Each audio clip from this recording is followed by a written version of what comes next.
Hello everybody, this was not enough time to make a cup of tea. I do apologize, so I'm just going to waffle a bit longer in case you are not ready for me yet. We're here of course to make ghosts, special ghosts this time because we're using the content of the flock box of September 2025. And in your flock box, for those of you who've had the flock box, lucky you, you are getting a ghost cookie cutter. So actually you could also bake cookie cutters maybe for the trick or treat and give and hand them out, decorate them nicely. But this is the content of the flock box, so I'm just gonna go with the overhead camera so you can see. Here you go, that's what you're getting in September's flock box. So you get a black sheep with a wool wrapped around it. You get your ghost cookie cutter, and you get a wool ball. And the wool ball, of course, you might have to just squish it a little bit rounder again. It needs to fit into that box, is to make an eyeball.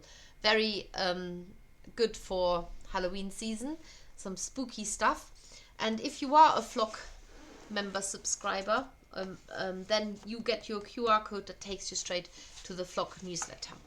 So this wool, we don't have it currently listed, but I'm more than happy to put it into stock. We're just a little bit short at the moment because we had to pack so many flock boxes. So I need to sort some more out of this.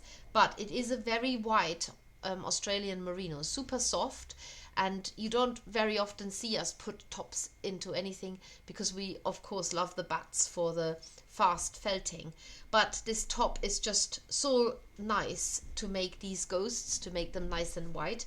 And because you're flat felting, it's actually quite easy to use the top as well. It's still easier with bats, but you can manage with the tops. And you could have your edging tool at the ready, and I'm just going to grab that now because the edging tool will help you with the edges of the ghost. Now, if you've never seen the edging tool in action, this is a great opportunity to see it. So it's just these two transparent discs, and they are really great to wedge a make into it, and then you can felt into the edges. So let's just see who is here right now so we can catch up on the chat, and then we'll get stabbing. Oh, Laura says you didn't get the cutter. Are you sure, Laura? Because everybody got a cutter. Might it have fallen out when you opened the box? Of course, if you haven't got it, we will send you one. But if you did not get the cutter in your box, then something went definitely wrong. So drop us an email, but have a look around first in case it's fallen out. Sometimes these things happen. So no more chats there right now. So I'm going to just pull my felting mat over. I've actually got a double layer of a double layer mat. Here we go. Let me just show you. So I've got my felting mat is 2 mats and then 2 mats. I don't know, I just got used to having them so high and thick. But the main thing is that, so this cookie cutter, you don't need to just make the shape on its own, though I think it would be nice to have lots of ghosts and then maybe the odd eyeball strung up in the middle. Now the wool ball, obviously you can make your own wool ball. This is just to cut a few corners so that you don't have to spend so much time stabbing ball shapes, because that can be quite tedious to get it nice and firm so that it doesn't go out of shape.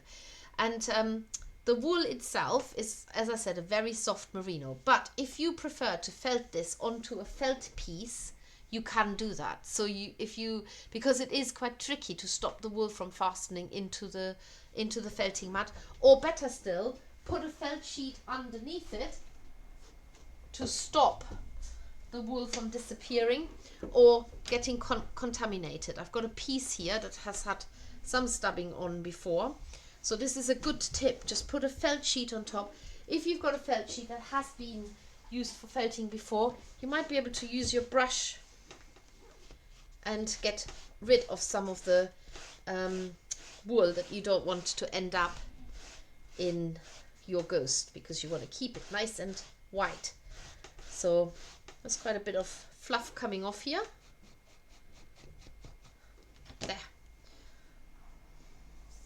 and very satisfying too.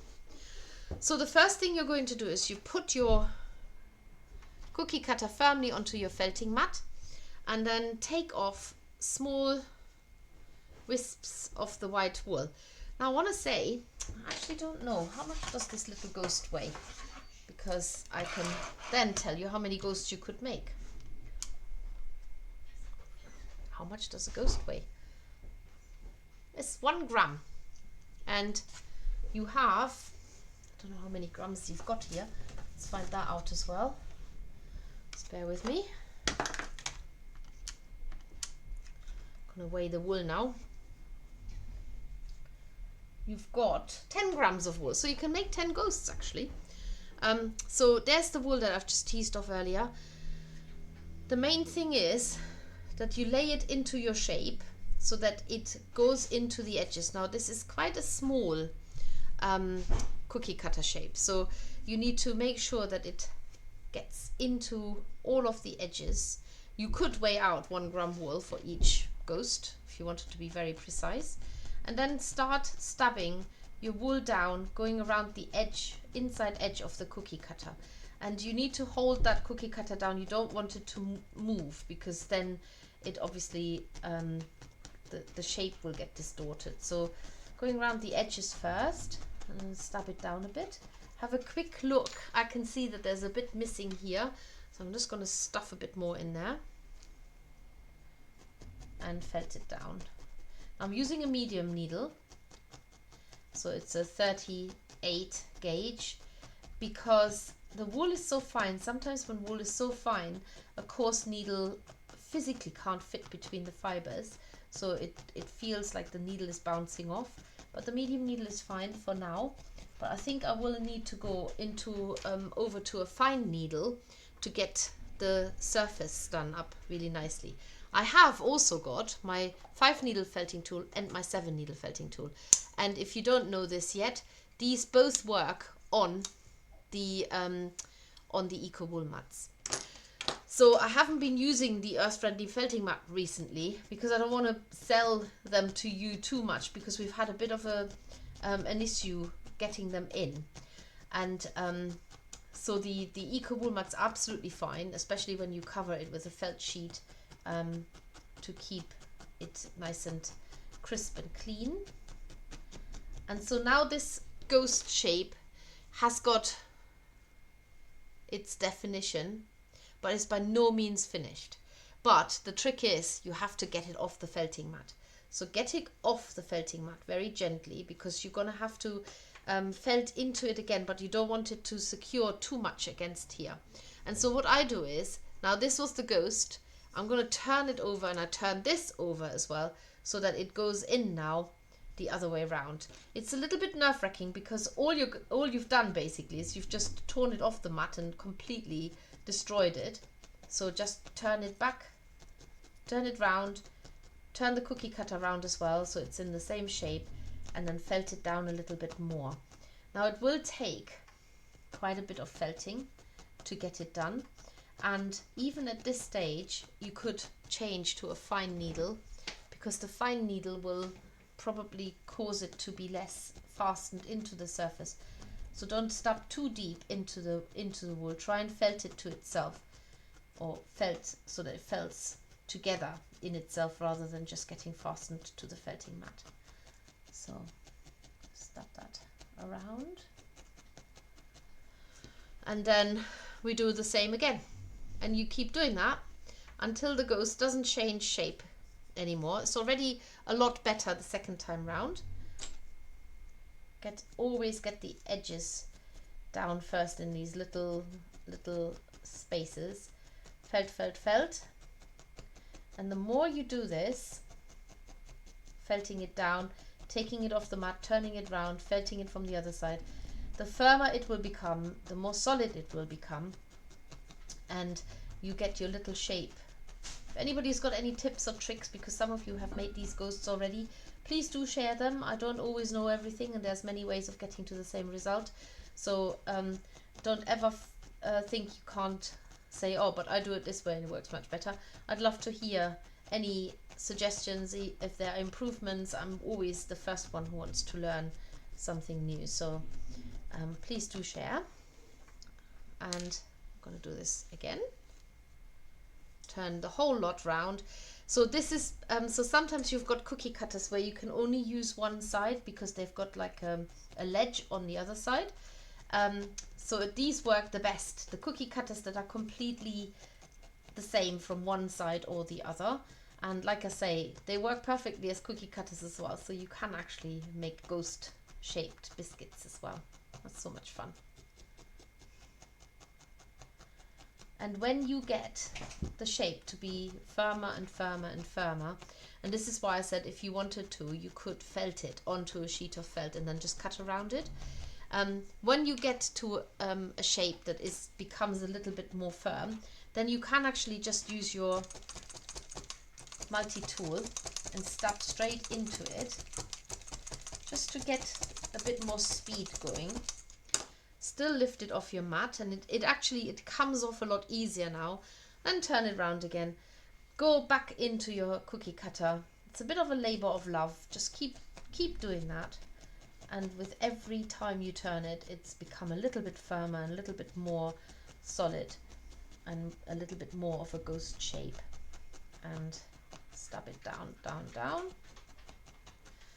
And then use the multi-tool again. And of course they don't need to be so solidly felted. If you want them to be a little bit more fluid looking, you can have that too. So what I'm going to do now is I'm actually going to use my edging tool. So I'm going to wedge the ghost in between. I'm going to stick with my fine needle. I'm just going to work the edge very gently, to not so much to reduce the size, but just to define the shape a little bit. Just get in there where the arm is. Make sure you're definitely between the two discs, otherwise you'd stab straight into your finger. And I'm sticking with a fine needle because I don't want to make a lot of change. I just want to neaten up the edge, so you can see how the wool responds. I love that. I love to see that so much. I love these edging tools. I've just bought some really big ones. I can't wait to. I don't know yet how I'm gonna offer them to you, but they are huge. Very excited because you can make big things then as well. So yeah, felt that down. Has anybody had chance to get hold of our autumn basket? That we've only had a very limited number of those, but if they're gone already, I don't know, I haven't checked the website, then sorry about that. But if not, you might want to check it out, because we've only had 6 of them available, and so they might well have sold out already, but you might be lucky, I don't know. So there you go. That's almost the ghost done. We need to put a little bit of black in there now. Now, if you have got black at the ready and you don't need to undress your sheep, nobody ever likes undressing their sheep, then do that. There's a little bit of black here. Now you can do different features. You can make big eyes, small eyes, a round mouth, whatever you fancy. You could even mix the white with the black and make it a grey feature. That works quite well. So either just stick with the black or make it grey, or just mixing the wool, a little bit more white. So it's a little bit toned down, and you don't have to make them double-sided. I've made mine double-sided so it looks the same on both sides. So the way to do that, and the way that I have done this, it's quite grey now, is by starting on one side, so popping an eye here,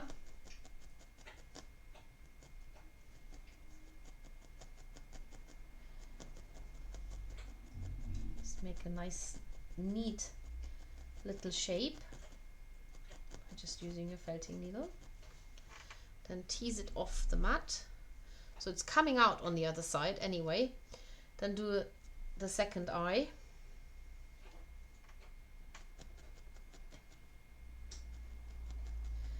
I think it works really well if you keep the shape neat, so that they don't sort of like, they don't look fluffy. There. That one's a little bit lighter than the other one, but I think that's okay. And then a mouth. I don't know if you can hear this, but I've got Honey under the table here, our sprocker, and she's obviously been out and she's got wet, and she has the noisiest way of cleaning herself, licking herself with her tongue. It sounds like a cow. So there, your little face there. And then to do it double-sided, you just do it on the other side, because you can see where you've stabbed, so you have the corresponding effect on the other side. And you will stab some wool back through the ghost, but you could just use your scissors and trim it a little bit smooth. There we go. Can you hear her? I don't know. Just, yeah. Honey, stop licking yourself. So it's come through again. Can you see how fuzzy that is? So you can either just try and felt it back to the other end gently. A fine needle is definitely a good plan here, especially with that very fine white wool. And the other side. So if you haven't got this wool, and you can use wool bats as well. It doesn't have to be wool tops. I think we've just sort of preferred this wool because it's so nice and white.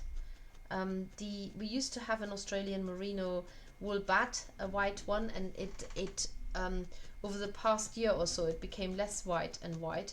It's not actually a white wool, like brilliant white anymore, so we don't do it anymore. But this merino top is really quite nice and white. So black or grey, whichever one you want. Do different shape eyes and mouth if you want, and then maybe you could string them up, especially if you do them double-sided. You can have them in different directions, and I've weighted 1 gram per ghost. If you get the flock box, you have 10 grams of the wool in there. You can make 10 ghosts. That's quite nice to have a garland of ghosts. And then just quickly I show you how to do the eyeball. So I'm going to use green. I think it works really well if you have different shades of green, because you need to mix them so that it has more of an eye color effect. So I've got 3 greens here. It doesn't matter what color greens you've got. I'm going to mix them together to make a nice mottled effect. And then I'm going to needle felt a is that the iris? Yes, it is, isn't it? The round colored bit is the iris. Needle felt that into place. So this needs to be nice and round. So at the moment I've got fluffy bits sticking out around the edges, but if you go nice and consistent in that circle, eventually the wool gets pulled in, and then you can sort of see the round shape, and you can just fold the wispy ends into the center to neaten it up.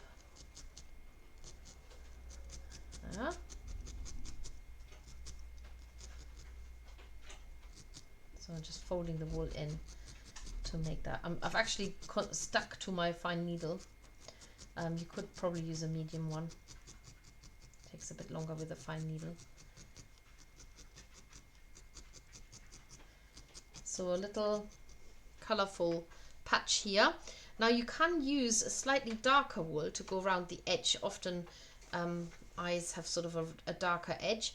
The eye is already quite dark, so I'm actually going to mix a bit of blue and green, just so that I've got a contrasting color going around the edge.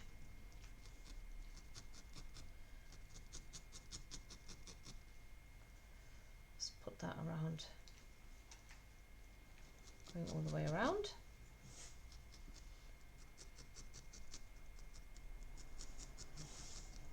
Make that whole color complete. Here we go.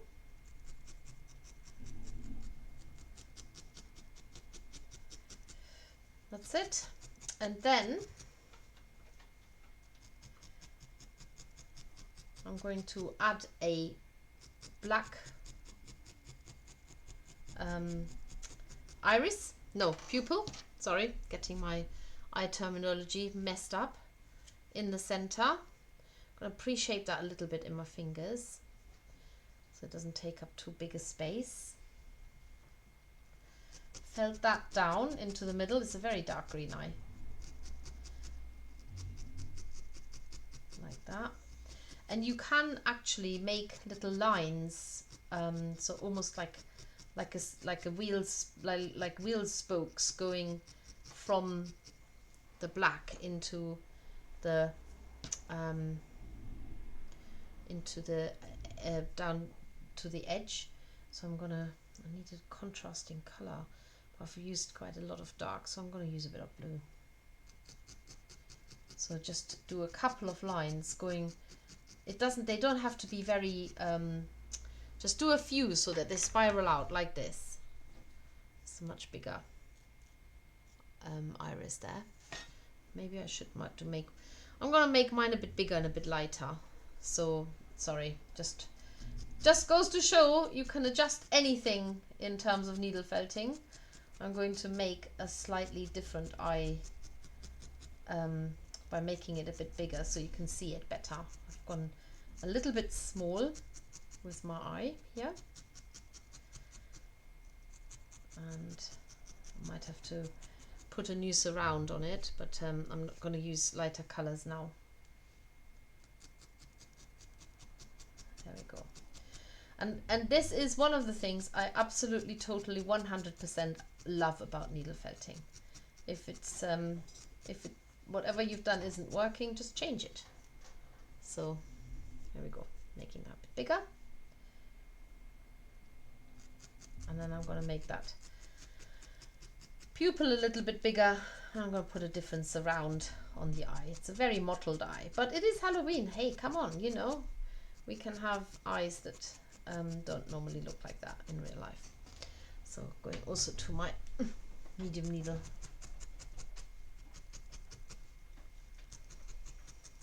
Right, let's make that pupil a little bit bigger.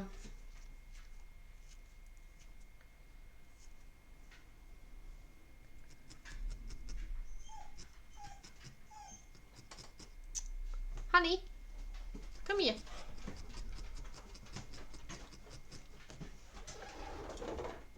I'm just gonna show you Honey, because she's peeping. Come here, girl. Come here. Don't knock that camera. Come here. Honey, come on up. No, up. Come on up. Honey, come here. Up. Good girl. Ooh, there she is. Oh my goodness. Look. Honey, say hello. No. Oh, she's heard something, I think. So she's peeping. Don't know what she's heard, but yeah, she's definitely on the move. So you can't see. Let's go back to the overhead camera. I'm stabbing away here. Right, here we go. Right, so I'm going to put a reflection point into the eye now, because that kind of brings the eye to life, and you need to just have a tiny bit of white and just pop that in there so that it's slightly overlapping. Oh, it's straight disappeared into the eye. Try a bit more. Overlapping the green and the black. Like that. I'm actually not sure I need a surround on this eye. I think there's so many colors going on, so I think it's okay to just do that. But just putting that little reflection point into it brings the eye to life.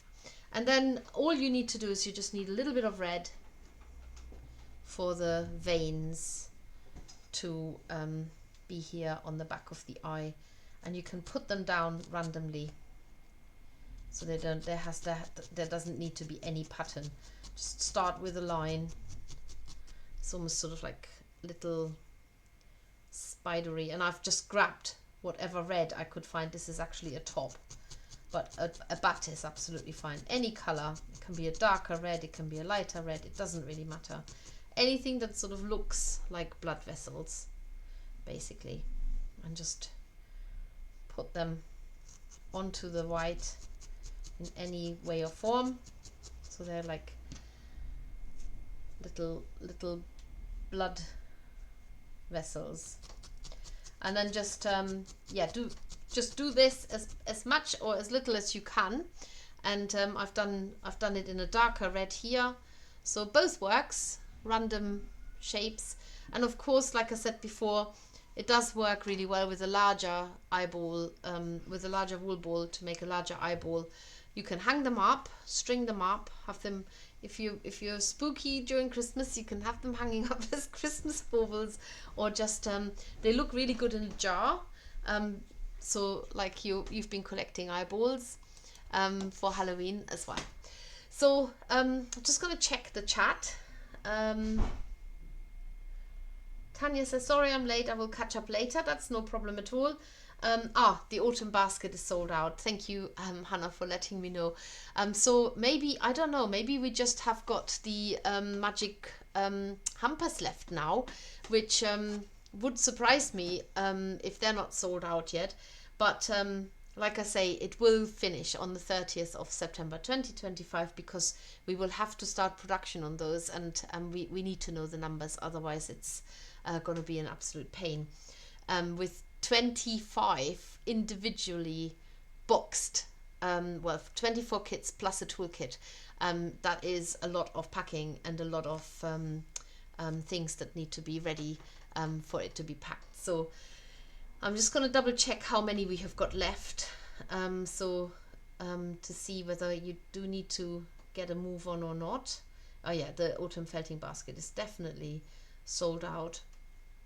I'm just checking on, yeah, we've got a handful of the felted Christmas magic hampers left, so a handful, that's all. And if they don't sell out, we will take them out of stock. Right, that's all from me tonight. I hope that you can make many ghosts. Just to remind you, we do already have a ghost video on our YouTube channel. If you're watching this anytime in the future on YouTube, or if you're going onto our YouTube channel to watch the other ghostly makes, then make sure you are subscribing to our YouTube channel, because then you get updates when we release new videos, and you never miss out on anything then, and you're making us happy. I mean, that must be a good reason, right? So take care, everybody, and enjoy the nice time of the autumn, because there'll be some grotty times as well. So nice warm colors, nice hot heartwarming soups, cozied up under a blanket, get your felting stuff out, and get into that nice and comfy mood of crafting, especially when you've got some loved one in mind to craft for. There is nothing better, right, than to make a lovely present and impress your folk. So take care, everybody, lots of love, and I see you soon.